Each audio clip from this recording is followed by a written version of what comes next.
আদানির সাথে আওয়ামী লীগ এমন একটি চুক্তি করেছে, যেই চুক্তির ফ্যাসিস্টের মাথাগুলো বিভিন্ন ভাবে এই দেশ ছেড়েছে।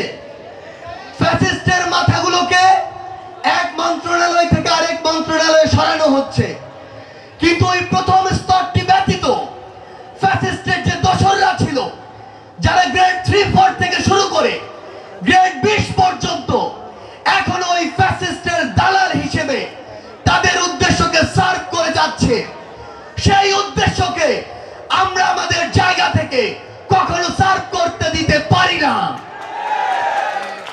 আজও আমরা দেখি ওই ফ্যাসিস্টের দালালরা ব্যাংকগুলোর বিভিন্ন জায়গায় বসে আছে।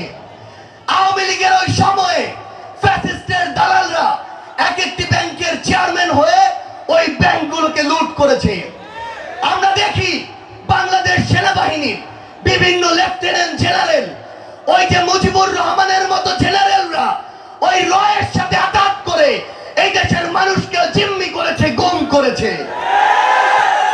আমরা দেখেছি ওই আওয়ামী লীগের দালালরা মোদির সাথে যারা এক হেলিকপ্টারে চড়ে তার প্রাইভেট উদ্দেশ্য সার্ভ করে, তার টাকাগুলো নিজস্ব ফান্ডে রাখে, সেই আদানিকে এদেশের বিদ্যুৎ সেক্টর লিজ দিয়েছে।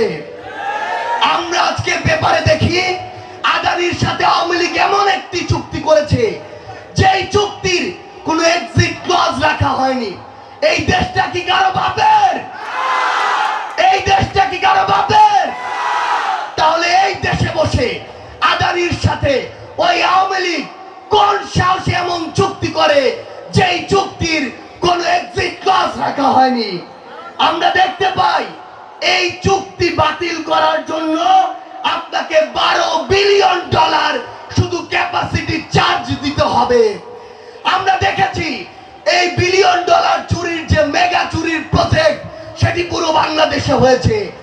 35,000 কোটি টাকা দিয়ে পদ্মা সেতু করেছে, 15 থেকে 20,000 কোটি টাকা শুধু 15 থেকে 20,000 কোটি টাকা শুধু চুরি করেছে। আমরা দেখেছি 40,000 কোটি টাকা দিয়ে পদ্মা সেতু রেল প্রজেক্ট করেছে, তার মধ্যে 20,000 কোটি টাকা শুধু চুরি করেছে। এই যে মেগা প্রকল্পের নামে এই দেশে যে মেগা চুরিগুলো হয়েছে, সেগুলোর প্রত্যেকটির বিচার এই বাংলাদেশেই নিশ্চিত করতে হবে।